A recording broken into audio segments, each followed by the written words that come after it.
Today we're going to look at something, I pray, God willing, the way we're going to approach this, we'll have a little bit better clarity on a subject that should be at the core of our faith.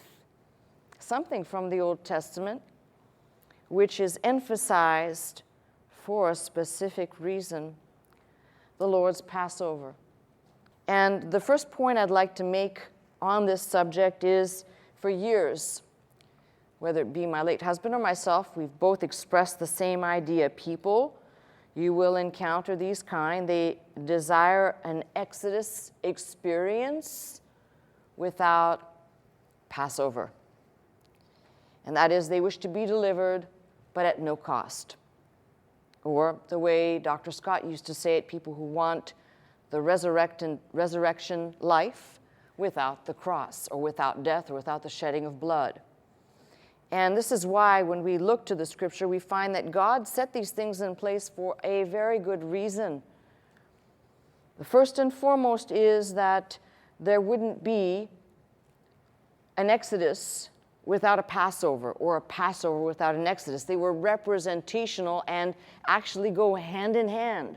You're never going to find them being apart from each other. That's number one. And many times in our modern speeches, emancipation type speeches, you'll find people talking about the exodus of the people and how we need to be initiators of our emancipation, whatever that is.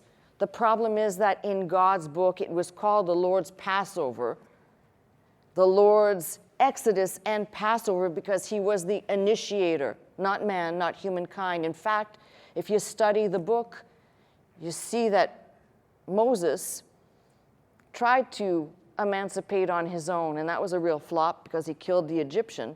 You might say, well, that wasn't really an attempt. Well, what was it then to deliver that soul that was in conflict with the Egyptian that he slew and buried in the sand?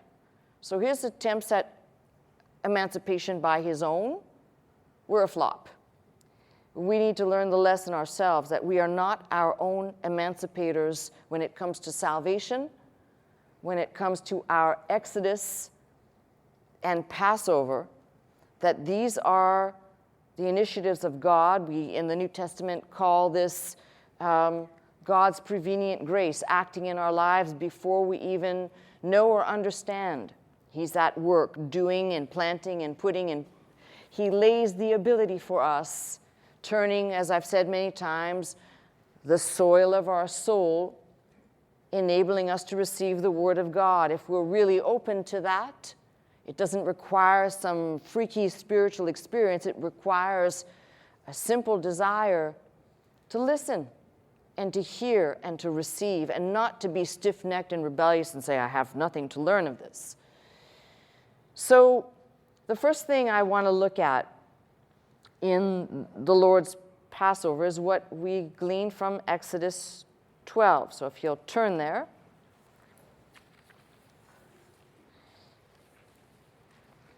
Now, the events of the Exodus and Passover are a revelation of God's fidelity to his word. And this is why, you have to forgive me for saying it this way, but there's no other way for me to say it. I'm very intolerant of people who don't study this book and who will make glib statements regarding the Exodus Passover event. You know, when God says something, there's enough of a track record here of God making good on what he said as a promise, as a statement of fact and faith, to say, God said it, and I'll just wait on the Lord. So the Exodus Passover is first and foremost a revelation of God's, as I said, fidelity to his word of promise specifically. Why? Because back there in Genesis 15, when God was speaking to Abram.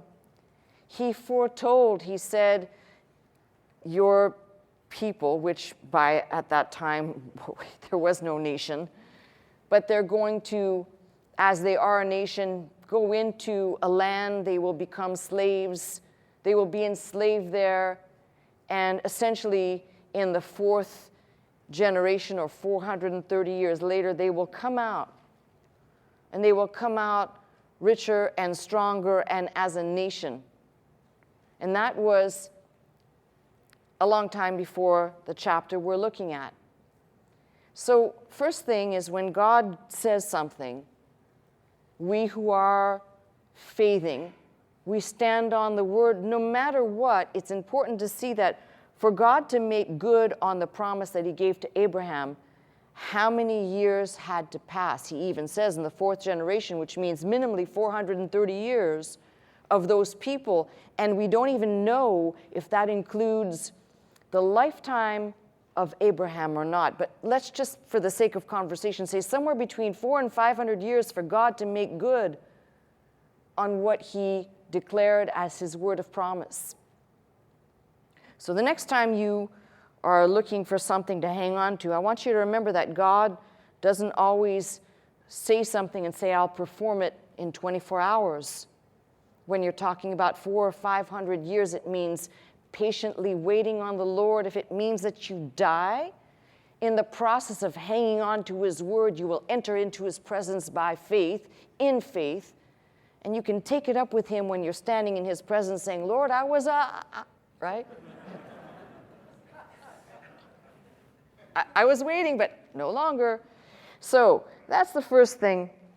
And what's interesting about this passage is how it starts. Exodus 12. And the Lord spake unto Moses and Aaron in the land of Egypt, saying, noteworthy, we're so familiar with this, I just want to be careful to not be that familiar that there's some really special nuances there, that if we want to apply some New Testament, simple, basic Christianity, it's right here. The Lord spake to Moses and Aaron in the land of Egypt. He didn't say, I'll take you out first and then I'll speak to you. He spoke to them right where they were, in the place, by the way, that he foretold to Abraham they would be at that time.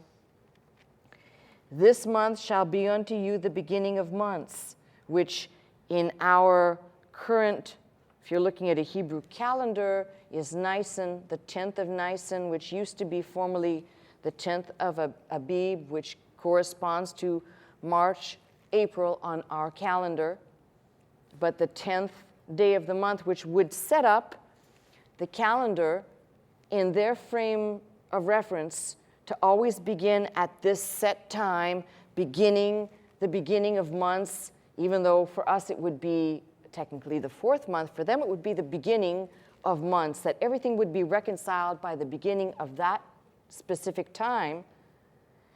Afterwards, everything is counted from this day forward as the beginning. So this month shall be unto you the beginning of months, and it shall be the first month of the year to you. Speak ye unto all the congregation of Israel, saying, in the 10th day of this month they shall take to them every man a lamb according to the house of their fathers, a lamb for a house.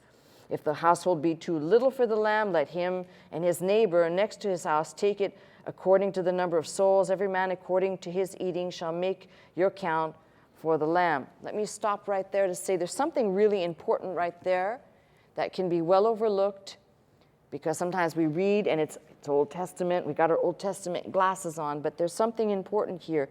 Even here, God was concerned about waste, but more importantly about communion, about community and communion. So when we think of the New Testament, we think of a koinonia community, but it spells out right here, in essence, if, let's just say, the household consisted of only 3 people, and you had much more, you would have much more of this animal that you would eventually sacrifice, slay, drain the blood into a basin for an express purpose, and then eat of the flesh. If you were too few in number, you were to go to your neighbor and say, I have an abundance here, share and partake with us so nothing goes to waste.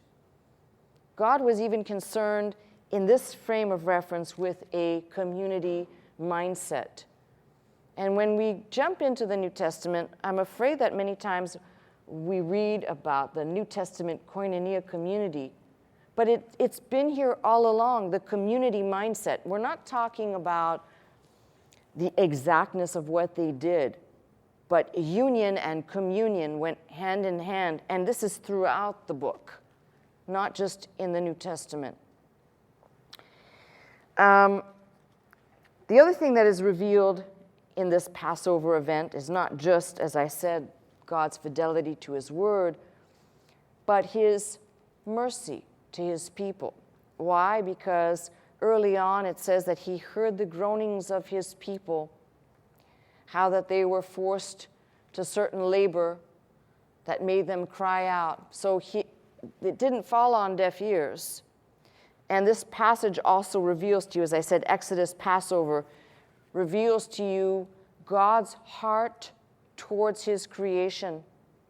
His design is not to see suffering, although suffering may be for a time, which will be reflected, by the way, in the Passover meal.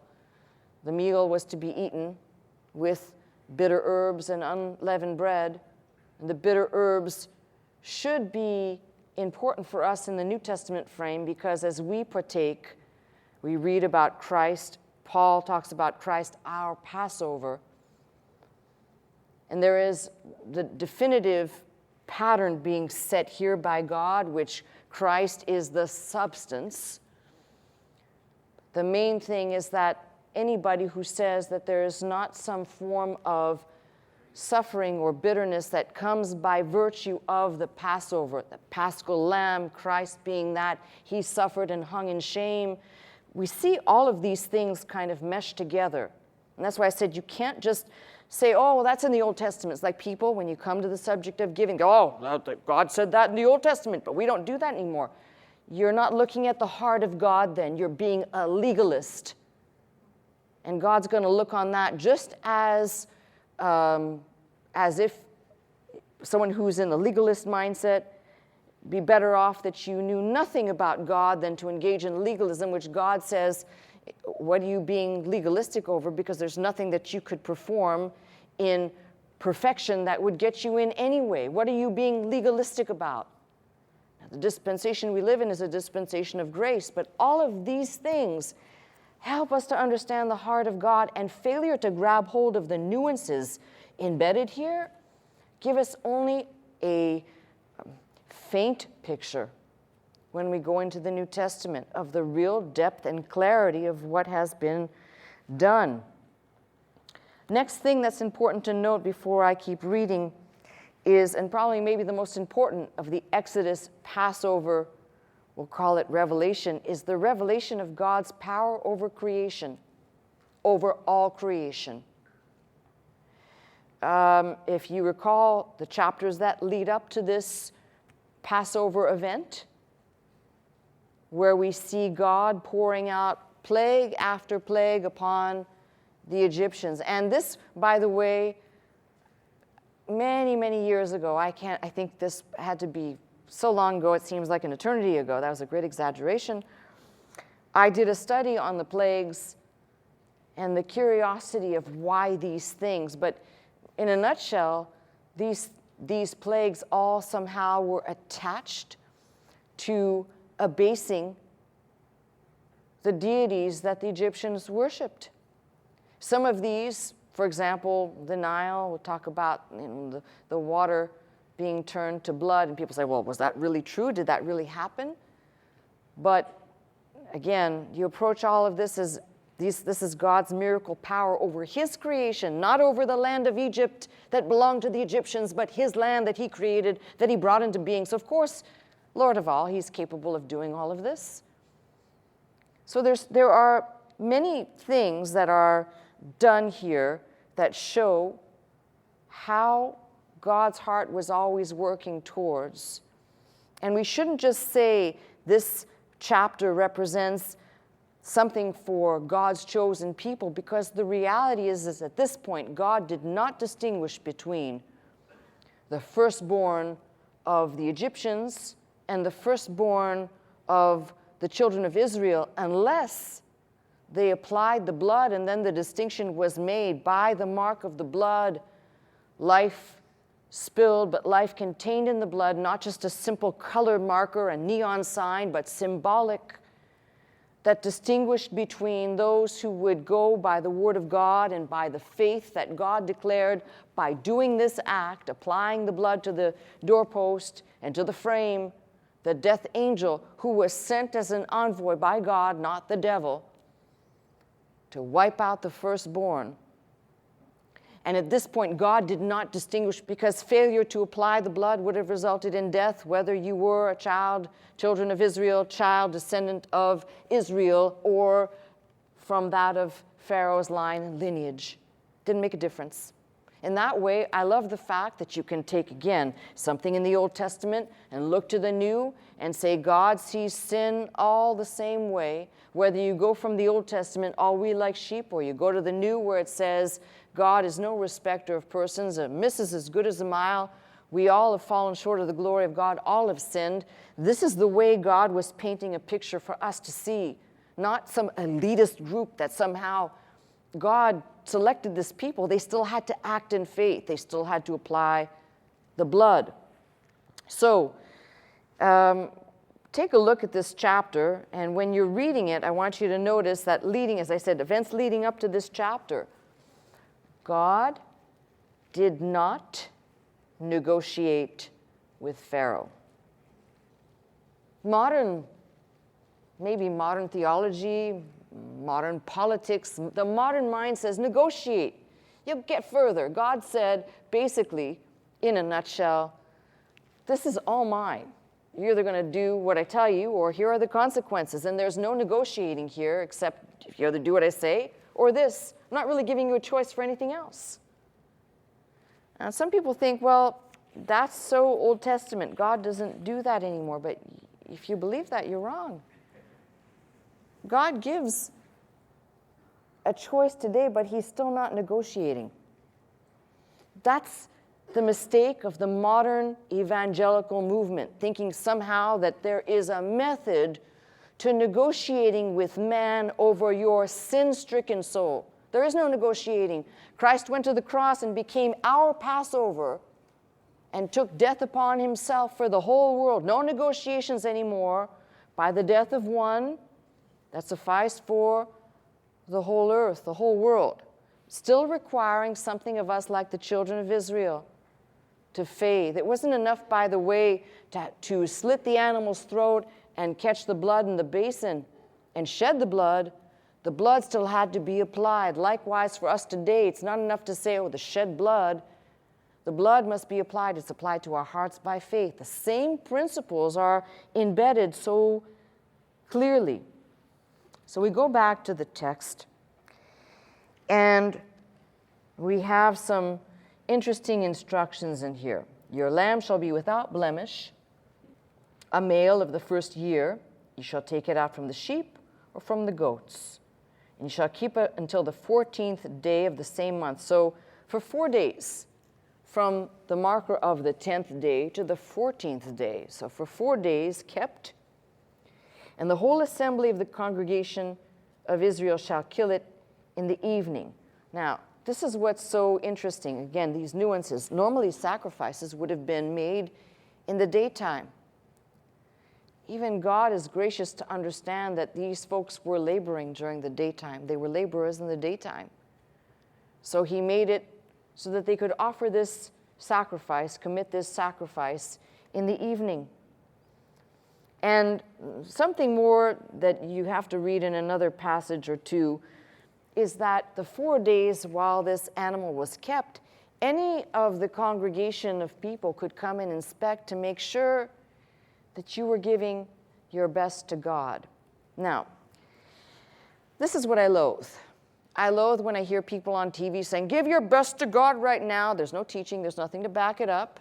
It's just a bunch of greedy, I'm going to say it, just a bunch of greedy, whoremongering people out there looking to just fleece whoever they can, without teaching, without explaining, without showing that in the Bible, God said, I want your best. And something with imperfection will not do. It won't cut it. Don't rob me of what I'm asking you for, because what I'm going to give you will be salvation and deliverance. Don't rob me of what I'm asking you. Now, I just got to take a breath for a second. This is where I get really, it's under my skin. If this principle is understood as a universal throughout the scripture, then you get a glimpse of why God is always perpetually, it seems, ticked off, because people will always think, God is not looking, he can't see, I'll give just a little bit less than I have to. When God said, I demand the best of your flock, unblemished, kept for 4 days, and again, there's all these wonderful types in here. In fact, if you keep reading, when it talks about the whole assembly of the congregation of Israel shall kill it in the evening, literally, you've got the sacrifice being made according to several other passages between how we would read it into the English from the Hebrew, between 2 evenings, which means the sacrifice would have been made between 3 p.m. and sundown. And I equally love this because it helps us get clarity when we talk about Christ in the New Testament. As I said, these are shadows of the substance. The substance is Christ. So between 2 evenings, between 3 p.m. and sundown, this sacrifice would be made. And they shall take of the blood, strike it on the 2 side posts and on the upper doorpost of the house, wherein they shall eat it. Let's stop there. Again, when we talk about Christ as our sacrifice, and we read John speaking, the first thing John says is, behold, the Lamb of God who taketh away the sin of the world. But then you read about John declaring Jesus' words, I am the door, I am the way. So you begin to see that these are not just utterances randomly said, they're specific. We'll call them vistas into what God is showing us in these shadows, applying the blood, and not just half, specifically all the way around. We talk about applying the blood, and we talk about it in a way that grosses most people out because they think, oh, I'm repulsed by the blood. Very few messages on the blood, and yet you'll read consistently, especially in Paul's writing. In the New Testament, Paul will talk about the blood of Christ, the shed blood of Christ. Repeatedly, that theme is there. It is, you cannot escape it. You shouldn't want to escape it because it is that understanding that says, thank God for the shed blood and its application. They shall eat the flesh in that night, roast with fire, and unleavened bread, and with bitter herbs they shall eat it. Now there's a lot of talk about, is the unleavened bread unleavened because people equated leaven with sin? But I believe in this case, and I'm going to make a statement that's an opinion. I'll always tell you when something's an opinion. But I believe when he says unleavened bread here, it's unleavened bread for a reason. There wasn't time for it to even do anything. I mean, this is the mindset of the people was to eat this sacrifice, to eat this meal, let nothing remain until the morning. And when you eat it, you essentially have your road clothes on. You're ready to go. You know, it's one thing when you get up in the morning and you put your house coat on, or you got your pajamas on, you put your house coat on, you put your slippers on. God's not saying eat it like that. He's saying you get the clothes on that you're going to be traveling on the road with. That means that you're dressed and you're ready to go. You've got your business suit on, or you got your jogging outfit on. You're ready to go out the door after you've eaten this meal. At any time that God says, ready, set, go, you're ready to go. You're not going out, you know, with something exposed somewhere. You're dressed. But verse 11 is where I just want to kind of focus our thoughts for a minute. Because after he explains all this, staff in your hand, he says, you shall eat it in haste. It is the Lord's Passover. And there's the key to this whole thing. Whose Passover is it? The Lord's. His initiative, his power, his fidelity. He says, for I will pass through the land of Egypt this night, and I will smite all the firstborn of the land of Egypt, both man and beast, against all the gods of Egypt I will execute judgment. I am the Lord. And the blood shall be to you for a token upon the house or houses where you are, that when I see the blood I will pass over you, and the plague shall not be upon you to destroy you when I smite the land of Egypt. And there's something, I'd say, quite interesting about this as well, and that is instructions, all of these instructions, but failure to execute these instructions, even for these people, meant death of their firstborn. We tend to read it, and we tend to read it in a way that says, well, the children of Israel were exempt. No, they weren't. Of all the land. And then he goes on to say, this day shall be unto you for a memorial. You shall keep it a feast to the Lord throughout your generations. And you shall keep it a feast by an ordinance forever. And why is it that we get into the New Testament and Paul without hesitation? He says, you stay there, I'll read to you what Paul says first. He says, purge out the old leaven that you may be a new lump. So you can call yourself a new lump. As ye are unleavened, for even as Christ our Passover is sacrificed for us. Therefore let us keep the feast not with old leaven, neither with the leaven of malice and wickedness, but with the unleavened bread of sincerity and truth. And quite interesting that he points out, just to kind of push the point a little bit more, that we are to do this in remembrance of him, which this Passover meal, which will be the cup and the bread in the New Testament, which Jesus in one of the Gospels, either Luke, I think it's Luke's Gospel, says, I desire to partake of this Passover meal with you, or I have desired to partake of it with you. A simple meal, do this in remembrance of me until I come. So I ask you the question, if this is something that in the Old Testament says will be kept a feast to the Lord throughout your generations, and we have taken the shadow, we've seen the substance, Christ, and we keep effectively feasting that feast or celebrating that feast, as the instructions are, do this in remembrance of me until I come. So there's a couple of things that I desire to point out, because they are applicable to every point that you will encounter through this book, through your spiritual walk, which is, first and foremost, you can't just say this was initiated by God and was designed, and to this day, yes, the Jewish people to this day keep the feast of Passover. This is true. They are still living in the shadow. And either by willingly rejecting the substance or by ignorantly rejecting the substance, Christ, either way, the feast is still being celebrated in the old dispensation by the Jews, and in the new dispensation by us who go to the table and do exactly what Paul said, do this in remembrance of me, speaking of the Lord's death until he comes. Christ our Passover. Keep reading, because it says, 7 days shall ye eat unleavened bread.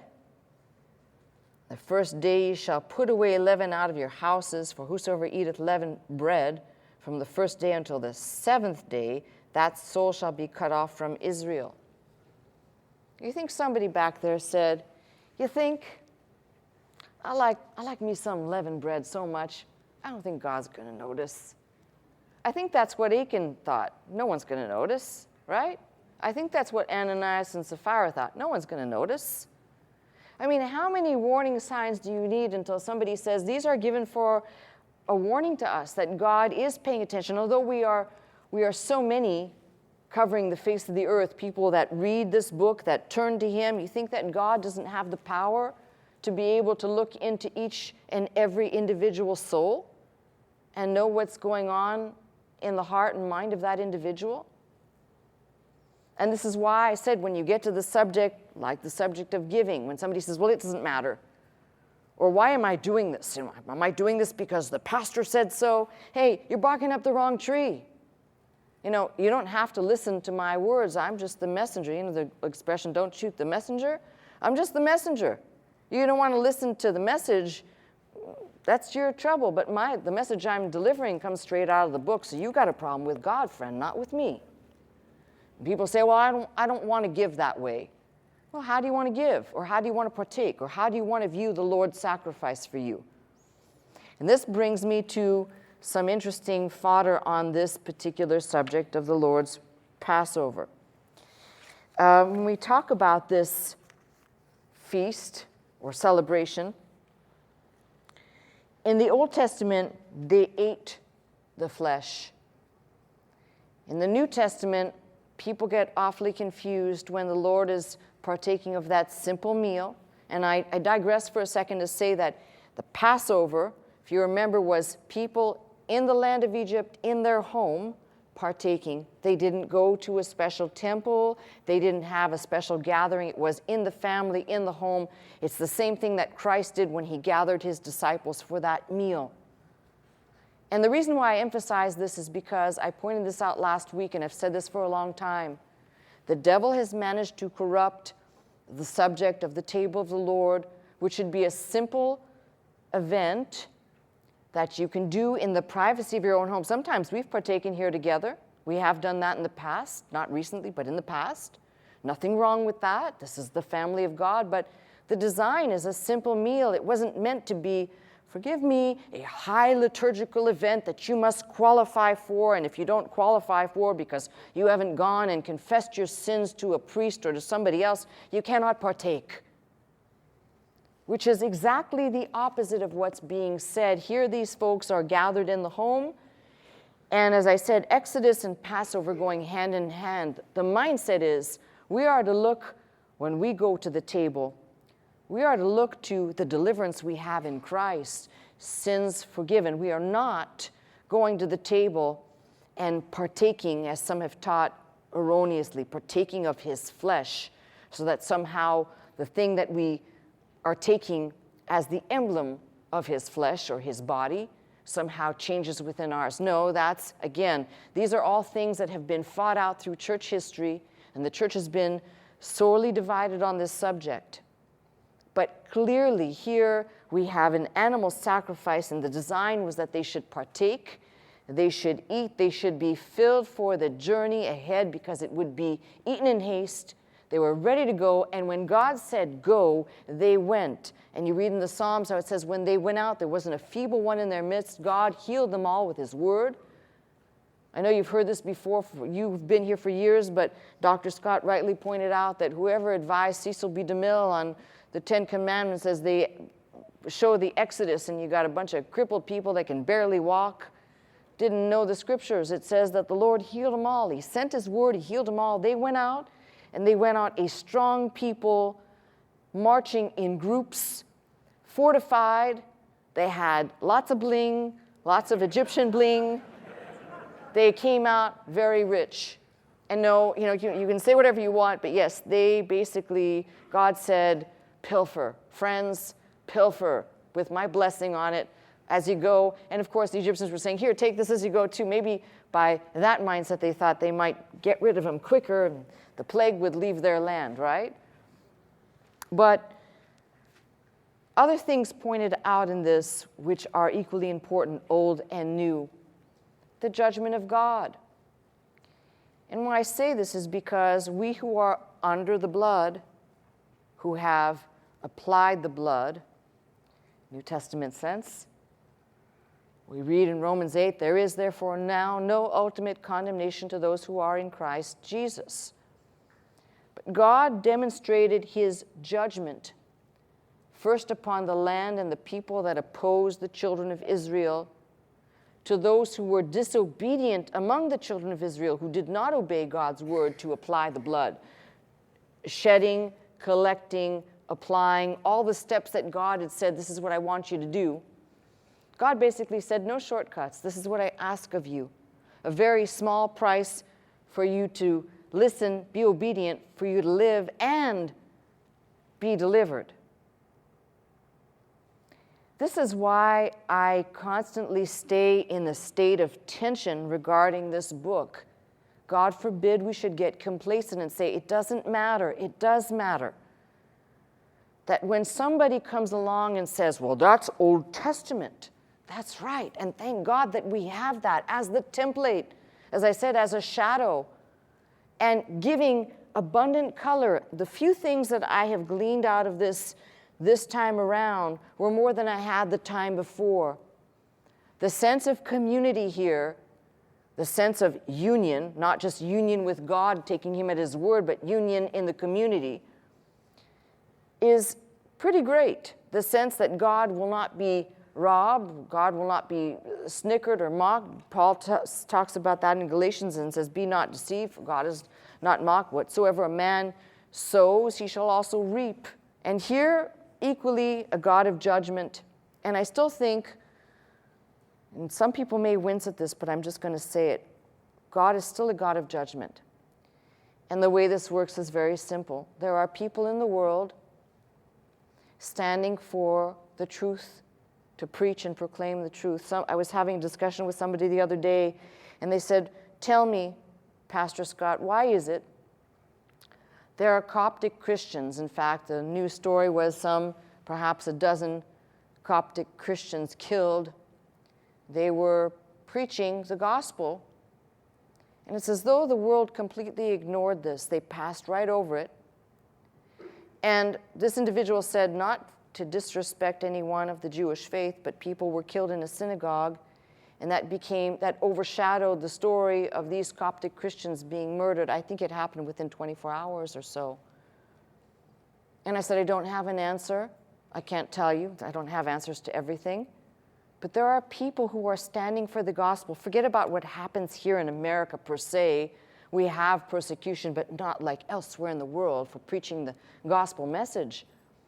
And those people will stand and they will preach with sincerity and they will preach with clarity and they will talk about the deliverance, let's call it the Exodus deliverance through Christ, our Passover, and be killed for that simple message of faith and the love of God for his creation. So when I say there is still a God of judgment, there is, because those folks out there in the world who are ministering to the needs of people who seemingly, for the most part, the world seems rather indifferent to it all, God will look upon those people, and I'm not talking about those who have died preaching the gospel, but those at whose hands they died. And that's why I said to you, don't run off and say, well, this doesn't happen anymore. It's like the people that would say, innocent people who are victimized today, not this hashtag Me Too everything. Everything is hashtag Me Too about everything. I'm talking about real victims in society. And I don't usually talk about social issues, so don't make this a social event here. But the real issues where people are really being victimized for their faith. In another time, we would call it class-based animus. Now people just common to just persecute people because they have faith in a certain way. And isn't it ironic that there is no one way, whereas perhaps maybe 50 years ago, the way was Christianity. Now it's all over the map. Nobody has any clue. There's a whole band of people going in every different direction saying, do this, go there, go do that. Not one connector. Even those people who talk about the difference between Jews, Muslims, and Christians, forgetting the fact that we do have a common bond back there, if you go back far enough in the Bible, looking at where these children all came from. Father Abraham, specifically. You can probably go back to the children of Noah. So when we talk about God as a God of judgment, don't think, people say, oh, well, I don't want to hear about that. Why? It's part of the book. It's part of what we read about and understand is God hasn't changed and said, now I'm in the New Testament and I don't do that anymore. Otherwise, you're reading an incomplete book because the last time I checked, the book of Revelation talks about wrath being poured out on the earth. Is that judgment or is that just a hot mess that the world's going to be in that they might think is just God's way of saying, hey, I delivered some hot yoga for you today?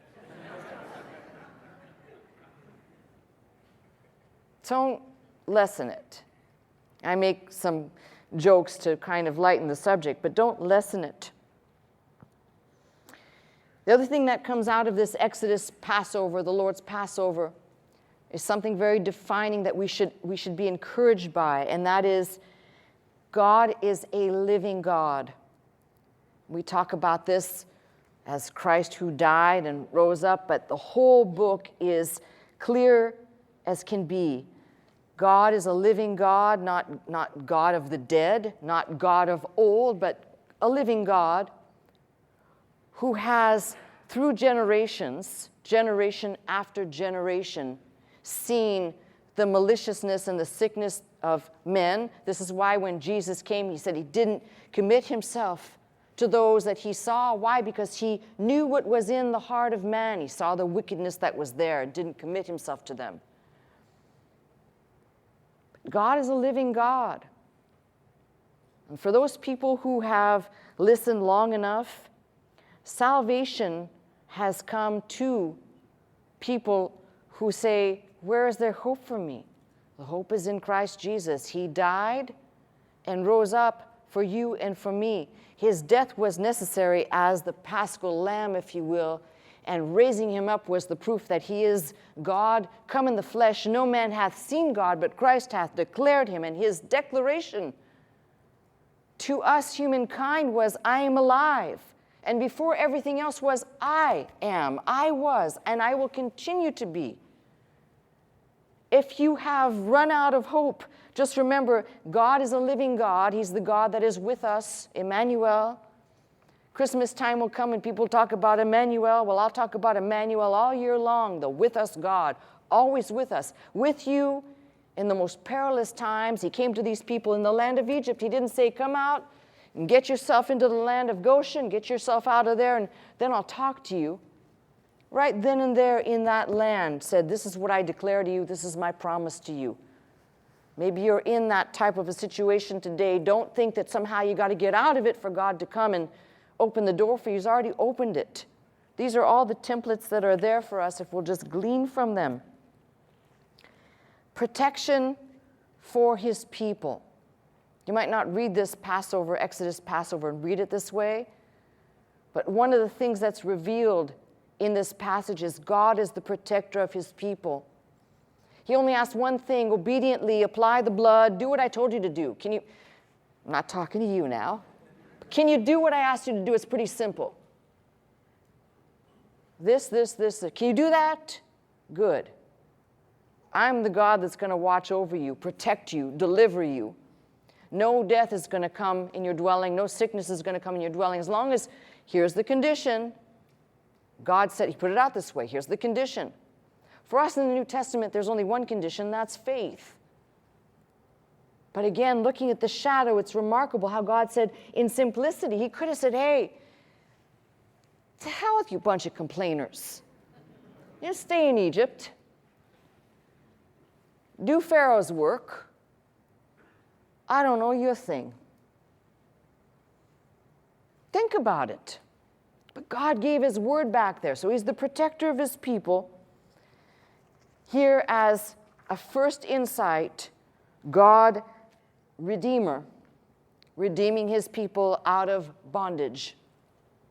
If he did it back then, let me talk to those people that are in, it's a very common one, the grip of addiction, which is its own bondage.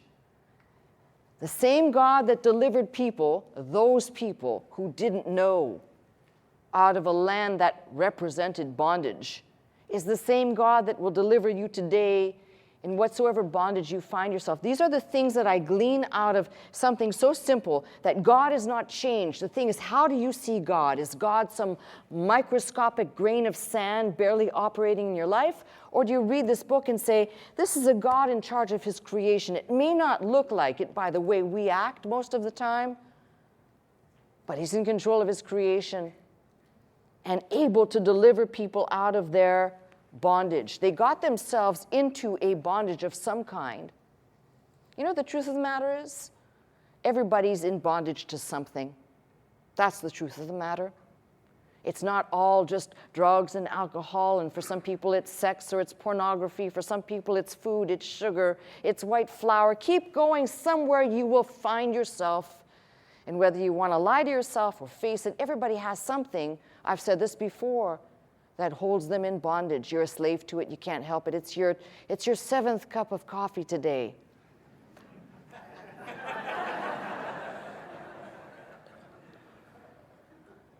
Whatever it is. You can glean from this Exodus, Passover, and start taking the lessons and applying them to yourself. If you can't make some application to yourself today, you can see how God has been operating in human history. But failure to glean something for yourself today is like missing an opportunity. The same God who delivered, the same God who saw the cares and woes of the people, the same God heard the cries of the people, the same God delivered, redeemed, saved. And if we keep going, you may think this is an even wackier one, but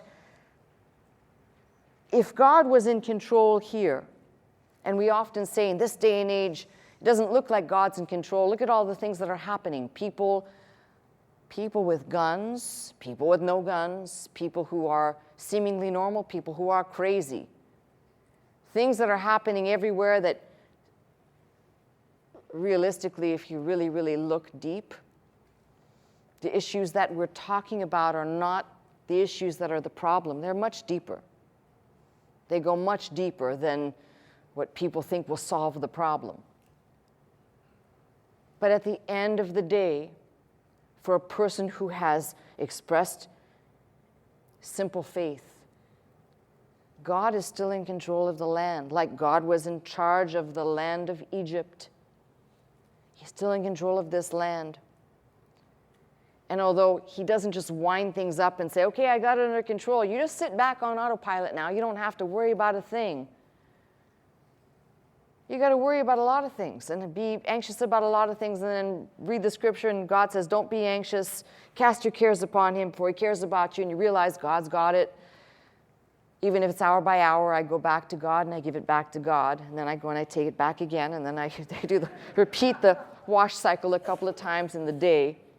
But God is still in control of the land and still in control of the situations that happen in the land, just like he was in Egypt. When Paul lifts these things and places them into the New Testament and talks about them in the New Testament, he's no longer speaking of things that represent, as I said, shadow, but he's speaking of the substance for which he was in contact with, was personally taught by, and had understanding about. And this is the thing that drives home my point. Had Paul not been the chosen vessel, and hear me out on this because it's, I think, a pretty important point. Had Paul not been the chosen vessel that God chose and used, who was well-schooled, sat at the feet of Gamaliel, understood the law like nobody else, and yet could, within that, there was no New Testament, unfold things for us in a new way that unfolded Christ for us. Had God not chosen Paul, we would still be grappling with how to make Old Testament and New Testament come together in such a way where one without the other leaves you with an incomplete picture, because Paul painted in the picture for us. He gave us the details. And those details are kind of staggering. In him, that is in his blood, we have redemption. In him, as he was reconciling the world to himself. Think about this. I'm quoting passages out of Colossians, Ephesians, all of the books that basically Paul wrote, which say something about the blood and the sacrifice that Christ made. And if you go to what I've called the question mark of the authorship of Hebrews, but nevertheless what is contained in the book of Hebrews, which tells you all you need to know, even in that fabulous 11th chapter of Hebrews, which I still think, if you keep 10 tells you about the sacrifice of Christ. In the 11th chapter, when it speaks of Moses doing that by faith, when he was come to years, refused to be called the son of Pharaoh's daughter, choosing rather to suffer affliction with the people of God than to enjoy the pleasures of sin for a season, esteeming the reproach of Christ greater riches than the treasures in Egypt, for he had respect unto the recompense of the reward. By faith he forsook Egypt, not fearing the wrath of the king, for he endured as seeing him who is invisible. But through faith, here it is, he kept the Passover, the sprinkling of blood, lest he that destroyed the firstborn should touch them. In other words, enough to say that that act was an act of faith. Don't need to be mystical about this. It was an act of faith, to take God at his word and to approach the subject the same way in the New Testament, which is to say, an act of faith. Those people who are constantly wrestling with feeling like they're not quite forgiven. They're still suffering with the attitude of guilt, shame, remorse, confusion. You need to set that aside and say, if what I read in this book is exactly what it is, that Christ died to save the whole world, but specifically I put my name in there, or you put your name in there, then it means what he did when he said it is finished means it is finished. And the only one who will come to buffet and remind you is the devil, always constantly coming to try and confuse you as to the efficacy of Christ's finished work in your life, in the world. So what a wonderful thing when we speak about the Lord's Passover. And you cannot achieve this mindset simply by saying, I'll only read one book or one passage, but you look through the whole vista and you see the splendor of God's intention from the beginning. Deliverance through a method which ultimately pointed to Christ, pointed the way to Christ. For without this method, we would probably not understand the declaration, behold, the Lamb of God who taketh away the sin of the world. We would not understand what John's gospel represented when he was talking about in the beginning was the Word, speaking of Christ who was there at the beginning. Having seen all of this, and yet laid down his life, becoming our Passover, and when I say Exodus Passover, why? Because he delivered us from the bondage of sin and death. Now, as simple as this may be, and a simple message, I really believe basic Christianity, you'd be surprised at how many people still will either reject studying the Old Testament or get confused over it and think they should be potentially celebrating the Old Testament Passover. I've said many times, if you want to celebrate something, go ahead, knock yourself out. The food's not very good, by the way. But we come into the New Testament, we see that even if we were looking for clarity, we have gleaned it in a better way. By the way, this Lord's Passover, which Christ is our Passover, brings us back to something about union and community. And for those people who are constantly making division within the body, and they are abundant, don't trouble yourself to try and win somebody over who's constantly making division and warring and planting seeds of discord. These are people who don't understand the unity that should come for those people that love the Lord. We may love the Lord in different ways. Some people may love the Lord like those people who say sprinkle when it comes to baptism. Sprinkle, no dunk, no, don't do anything at all. But the common thread is faith in Christ. Did he die? Yes. Was he raised up by God? Yes. Is he coming back? Yes. There's your common thread of faith. We can have disagreements on the other parts, but that is the common thing that binds us in unity, that makes Christ our Passover, not just as we tend to look always on our individual selves, but as the body of believers, as the corporate body of Christ. So what I hope today is that maybe this text speaks something about, first, the initiative which starts with God, not with you. I know that's the opposite of what people say out there in TV land. But it starts with God, not with you. It starts with God working on you and calling you, and he talks to you right or comes to you right where you are. You don't seek him out. And the wonderful thing is, in this day and age, in this dispensation. He's asking for something very simple. He's not asking for you to go out and slay something and collect the blood. That's already been done. Hebrews records this by one man's sacrifice. We don't need the blood of bulls and goats anymore, but by this one simple act of faith and trusting in God's word and what he has declared to be the verity, his son sent for a sin-filled world to reconcile us and to bring us back into communion with him, brings me to say, yes, we celebrate the Lord's Passover in Christ.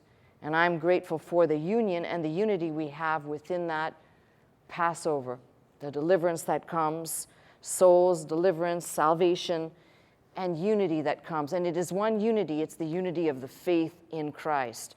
So when people talk about this, hopefully when I make an application to giving, you'll see why I must tackle the subject like this. It's taking something from the old and tracing it all the way through, and you see that all God did was hone something. He started off with a principle. The principle didn't, by the way, start with the instructions in Exodus. They had to have been celebrating some other event, which I believe takes you right back to the garden, and instructions God gave back there that ultimately led him to shed blood for the first time, to clothe Adam and Eve, removing the things they made for themselves. The initiative starts with God. He clothed them with the shed blood and sacrificed life. So when it comes down to it, we can just take the big picture and say, God has been saying the same thing. And as time goes on, as you study the book, you realize the principle is there. The faith had to be there each time. And all that's happening is a greater revelation each time, unfolding God's ultimate revelation in Christ. Now, if that's a crime to preach those steps all the way through, then lock me up. But for those of us who understand, I have greater feelings now when I go back and I read the Exodus. There's more for me to glean in there, understanding just the few things I've highlighted for me, which I hope help you. They've helped me to understand God's way with his creature is to be merciful and big-hearted, to give enough guidance if we'll read between the lines and take each one of these to ourselves and say, there's something in there for me to realize. And God desires for us to apply it to our hearts today, and I hope you'll do just that.